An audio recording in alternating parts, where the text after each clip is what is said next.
ओम नमो भगवते वासुदेवाय। श्रीमद्भागवत महापुराण दूसरा स्कंद 8वां अध्याय। राजा परीक्षित का श्री शुकदेव जी से धर्म वेद पुराण योगाभ्यास आदि का हाल पूछना। राजा परीक्षित ने इतनी कथा सुनकर मन में इस बात का विचार किया कि देखो, शुकदेव जी ने नारायण जी की कथा सुनना चारों वर्णों से कहा और मुझे उनसे उत्तम ना जानकर चारों वर्णों के बराबर समझा। सो यह संदेह छुड़ाने के वास्ते पिछले राजाओं का हाल, जिन्होंने परमेश्वर का भजन व स्मरण करके अपना तन त्याग किया है, इनमें पूछना चाहिए। ऐसा विचार कर परीक्षित ने पूछा, हे महाराज, अवतारों का हाल सुनकर मेरा मन बहुत प्रसन्न हुआ। अब मेरी यह इच्छा है कि नारायण जी के अवतारों की लीला के सिवा दूसरा हाल ना सुनूं, क्योंकि इस कथा को सुनने से अंतकरण शुद्ध व पवित्र होकर परमेश्वर का प्रकाश हृदय में प्रकट होता है। इस चमत्कार के होने से काम क्रोध लोभ अहंकार मद शरीर में नहीं रहता। जैसे संसारी जीवों के स्थान में राजा के आने से उसका घर शुद्ध व पवित्र हो जाता है, सो आप कृपा करके यह हाल वर्णन कीजिए कि आदि ज्योति निरंकार नारायण जी ने जो विराट रूप धारण किया, जिस स्वरूप में सब संसारी वस्तुएं हैं और एक से लेकर लाखों स्वरूप अनेक प्रकार के हो जाते हैं, इसका क्या भेद है। पिछले युगों में जिन राजाओं ने परमेश्वर के स्मरण व ध्यान में लीन होकर अपना तन त्याग किया है, वह जितने तत्व हैं उनकी गिनती, परमेश्वर की पूजा की विधि, जिस तरह योगी लोग योगाभ्यास करके अपना शरीर छोड़ते हैं, वह वेद का जैसा धर्म व रूप हो, इतिहास पुराण व महात्म्य, संसार में जैसे प्रलय होती है, जिस तरह यज्ञादिक किए जाते हैं, ब्रह्मांड व ऋषिवरों का हाल, जिस प्रकार जीव नरक से निकलकर आते हैं, पाप व धर्म करने वालों के मरने के उपरांत क्या हाल होता है, यह जीव संसार में कौन काम करने से माया जाल में फंसकर नष्ट होते हैं, कौन धर्म करने से मुक्ति मिलती है, इन सब बातों का हाल कृपा करके वर्णन कीजिए। यह बात सुनकर शुकदेव जी बोले, हे राजन, तुझे यह सब हाल पूछने से क्या प्रयोजन है। राजा ने हाथ जोड़कर कहा, महाराज, मैं चाहता हूँ कि परब्रह्म परमेश्वर के संपूर्ण अवतारों की लीला सुनूं और अपना शरीर नारायण जी की चर्चा व ध्यान में छोड़कर भवसागर पार उतर जाऊं। यह वचन सुनकर शुकदेव जी ने कहा कि हे राजन, मनुष्य का तन पाना बहुत कठिन है। जो कोई मनुष्य का तन पाकर नारायण जी की लीला व कथा नहीं सुनता, उसको पछताने के सिवाय और कुछ हाथ नहीं लगता। जो बात तुमने पूछी है उसका हाल सुनो। जब परब्रह्म परमेश्वर चाहते हैं कि संसार उत्पन्न करके जीवों की बढ़ती करे और अपना स्वरूप आप देखकर मोहित होवे, जिस तरह मनुष्य अपना मुख दर्पण में देखता है और शीशा उल्ट देने से फिर कुछ दिखलाई नहीं पड़ता, उसी तरह परमेश्वर सारा संसार अपनी इच्छा से उत्पन्न करने के उपरांत फिर उसका नाश करके अपने रूप में मिला लेते हैं। इसीलिए जगत में ज्ञानी उसी को समझना चाहिए जो मनुष्य नारायण जी के 24 अवतारों की कथा व लीला अपने सच्चे मन से सुनकर उस पर विश्वास रखे और चोटी से लेकर हाथी तक सब जीवों में परमेश्वर का चमत्कार एक साथ ना जानकर नहीं किसी को दुख ना देवे। इतनी कथा सुनाकर सुत जी ने शौनकादिक ऋषिवरों से कहा कि जो बात परीक्षित जी ने शुकदेव जी से पूछी है, वही बात एक बार ब्रह्म कल्प में ब्रह्मा ने नारायण जी से पूछी थी। नवाध्याय। ब्रह्मा के उत्पन्न होने और उनसे श्रीमद्भागवत के मूल 4 श्लोक श्री नारायण जी के कहने का हाल शुकदेव जी का परीक्षित से कहना।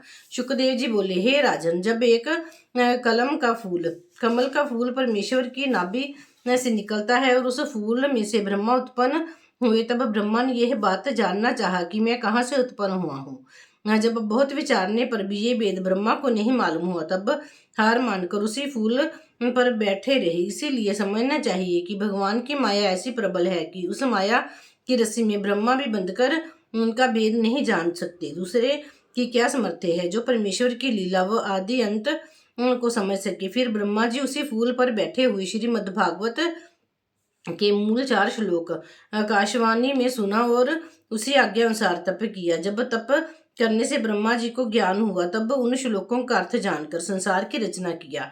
उन 4 श्लोकों का अर्थ ये है कि हे ब्रह्मा, जो सबके पहले था वह मैं हूँ, जो मेरे सिवा दूसरा कोई नहीं है। जो कुछ तुम देखते हो वह भी मुझे समझो। महाप्रलय होने के उपरांत भी मेरे सिवा और कुछ नहीं रहेगा। सब संसारी वस्तुओं का मूल जड़ मैं हूँ।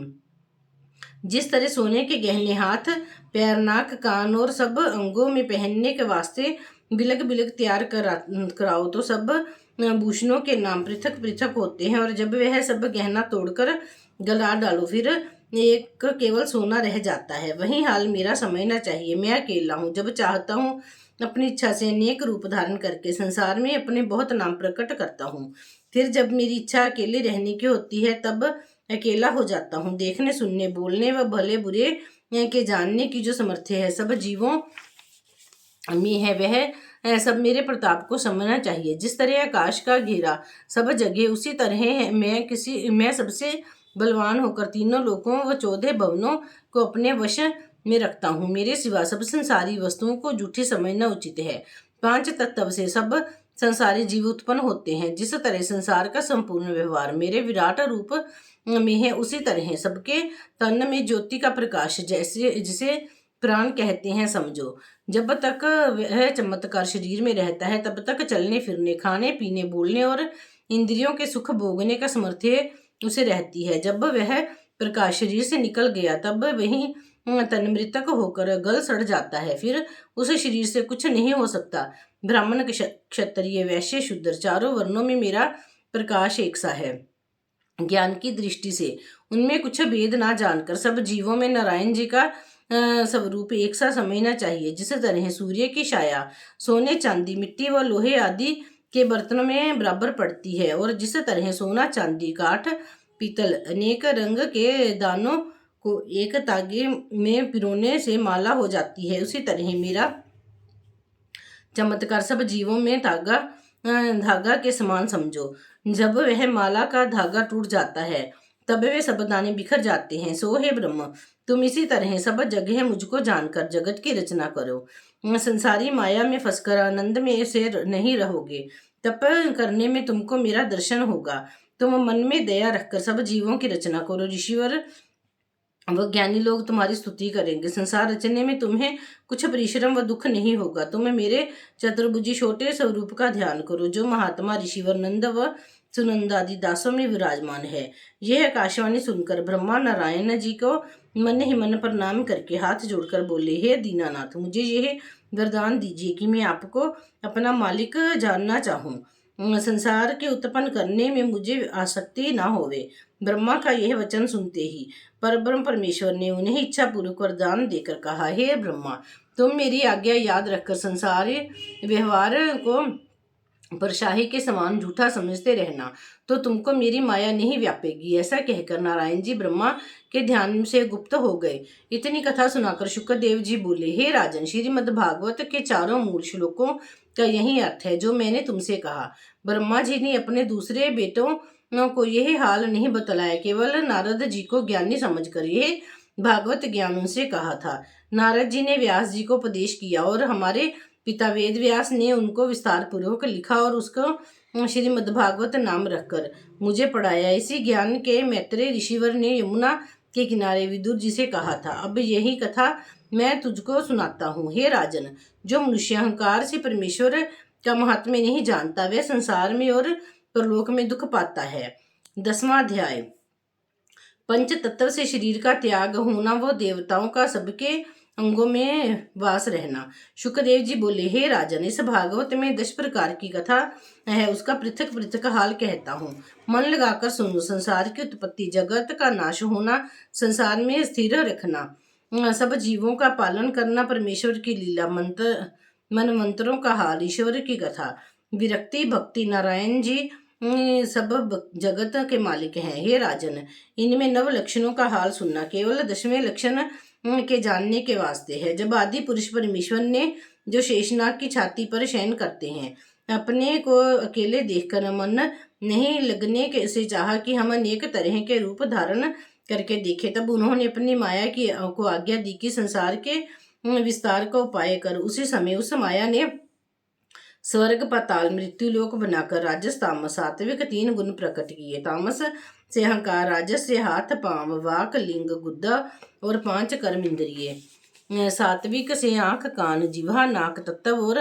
5 ज्ञानेंद्रिय प्रकट हुई। इसके सिवा तमोगुण से पृथ्वी आकाश जल अग्नि हवा 5 तत्व तथा सतोगुण से शब्द मूर्ति स्वाद सूंघने की शक्ति और बुद्धि सबके तन में प्रकट हुई। शरीर की 10 इंद्रियों एक एक देवता को सौंपी गई। मुंह में अग्नि देवता, जिह्वा में वरुण, कान में दिशा, नाक में अश्विनी कुमार, हाथ में इंद्र, आंख में सूर्य, लिंग में मित्र वरुण, गुद्दा में यमराज, पाम में विष्णु और बुद्धि में ब्रह्मा जी का वास रहता है। सब देवताओं ने चाहा कि अपने सामर्थ्य से हम लोग इस मूर्ति को झिलाकर बुलावें और हंसावें।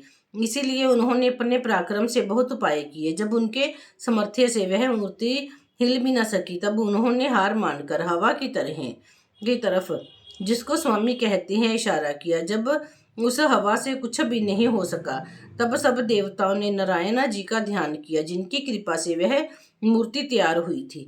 देवताओं ने कहा, है जगत कर्ता, आपकी दया और कृपा के बिना हम लोग से कुछ नहीं हो सकता। जब आदि ज्योति निरंकार ने थोड़ा सा अपना प्रकाश उस मूर्ति में प्रवेश करके कहा कि तुम उठो, तब उस तेज के बल से सब देवताओं को अपने अपने स्थान पर उठने बैठने बोलने आदि का सामर्थ्य प्राप्त होकर वह मूर्ति चलने फिरने लगी।